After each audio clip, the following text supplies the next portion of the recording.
Hi guys, how is it going?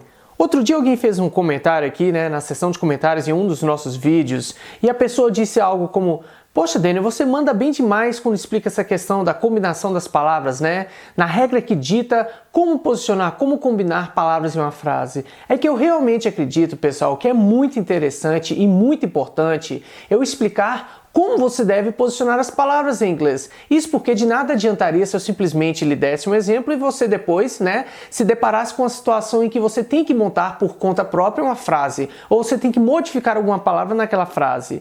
Então é por isso que eu acho muito importante explicar para os estudantes de inglês, por exemplo, que em uma frase afirmativa a gente deve dizer I can sing. Repetindo, I can sing. Então veja que eu fiz uso do verbo modal can. Agora a gente sabe muito bem que em se tratando de perguntas a gente tem que fazer uma inversão das palavras. Então a gente geralmente posiciona verbos modais, verbos auxiliares e inclusive o verb to be logo no começo da sua frase se você quiser montar uma pergunta em inglês. Então eu posso pegar essa minha frase que era I can sing, na qual eu afirmo eu posso cantar. Agora se eu quiser perguntar eu posso cantar, fica assim em inglês. Can I sing? Então repare, note que o que eu fiz aqui foi uma pequena alteração no sentido de posicionar a palavra can logo no começo dessa minha frase. I can sing virou a pergunta Can I sing? É evidente que eu também vou mudar a entonação, quando eu estiver fazendo uma oração declarativa ou até mesmo quando eu fizer uma pergunta em inglês. Eu posso dizer que uma pessoa chamada Jack, ela é do Brasil. Em inglês fica assim: Jack is from Brazil. Repetindo, Jack is from Brazil. Agora, se eu quiser perguntar, Veja aqui que eu estava afirmando, Jack é do Brasil. Mas e se eu quiser perguntar, o Jack é do Brasil? Fica assim em inglês. Is Jack from Brazil? Compare, a frase afirmativa era Jack is from Brazil. Agora na pergunta ficou assim: Is Jack from Brazil? Então o que eu fiz aqui foi uma inversão, na qual eu alterei a ordem das palavras. Isso pois, como dita a regra gramatical da língua inglesa, a gente tem que posicionar verbos auxiliares, verbos modais e inclusive o verb to be logo no começo da sua pergunta. Agora, a inversão das palavras, ela não é uso exclusivo das perguntas em inglês. Isso mesmo, você também pode utilizar essa alteração da ordem natural das palavras quando quiser embutir ênfase na sua fala. Como assim, Daniel? Não entendi muito bem. O que eu acabei de explicar aqui foi o seguinte: a gente tinha uma frase na afirmativa e para poder montar uma pergunta a gente simplesmente invertia a ordem das palavras. Só que essa inversão da ordem, essa alteração da ordem natural das palavras, ela não é de uso exclusivo das perguntas. A gente pode utilizar esse artifício da língua inglesa quando a gente quer embutir ênfase na nossa fala, quando a gente justamente quer destacar algum aspecto que é mais proeminente.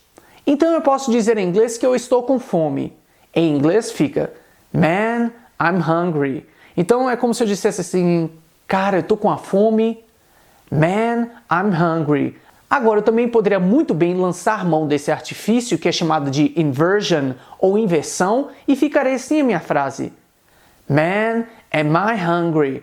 Nesse caso eu não estou fazendo uma pergunta. Veja que você seria levado a crer que nesse caso se trata de uma pergunta, justamente por causa da ordem que eu adotei. Eu disse Man, am I hungry?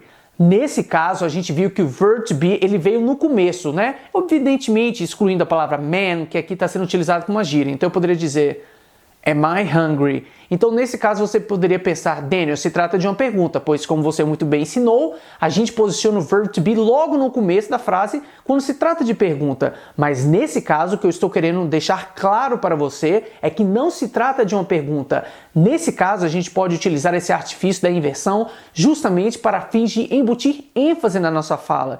Então qual a diferença entre essas duas frases? Man, I am hungry. Eu disse, cara, eu tô com fome. Agora, quando eu inverto a ordem das palavras e digo Man, am I hungry? Eu estou simplesmente fazendo a alteração da ordem dessas palavras de uma maneira proposital, justamente para embutir ênfase na minha fala, no sentido de que eu tô com uma puta fome.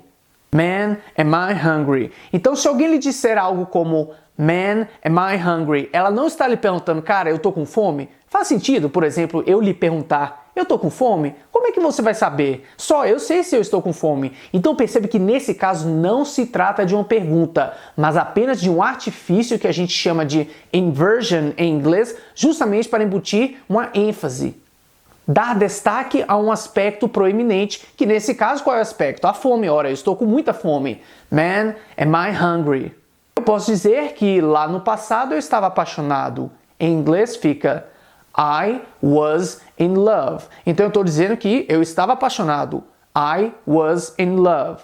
Agora, eu posso embutir a inversion nesse caso justamente para incluir ênfase na minha fala. E fica assim. Man, was I in love? Repetindo, man, was I in love? Então o que eu estou dizendo aqui para um amigo, né, justamente porque eu estou utilizando a gíria cara, né, que nesse caso é man. Então eu estou dizendo para alguém, né, para um amigo, ou talvez um colega, cara, eu estava realmente apaixonado. Man, was I in love? Veja que nesse caso estamos adotando o verb to be na sua forma passada logo no começo da frase. Was.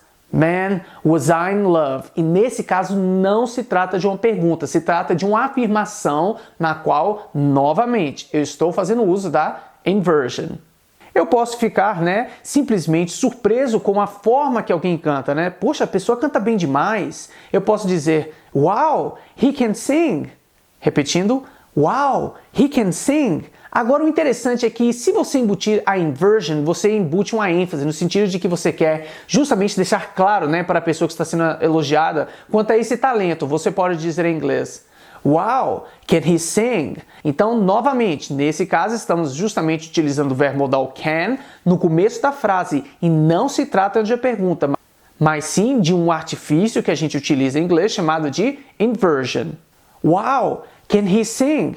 Então é isso, pessoal. Essas foram algumas dicas super rápidas sobre como utilizar as inversões em inglês. Caso você ainda tenha alguma dúvida sobre como montar, né, frases com inversions, ou você gostaria de talvez de dar uma olhada em mais alguns exemplos, eu vou deixar aqui 3 links aqui embaixo na descrição para você justamente poder acessar e conferir outros exemplos um pouquinho mais complexos em que as inversions, as inversões aparecem com muita frequência. Please make sure to like this video and definitely subscribe. Thank you for watching and I'll see you next class. Bye.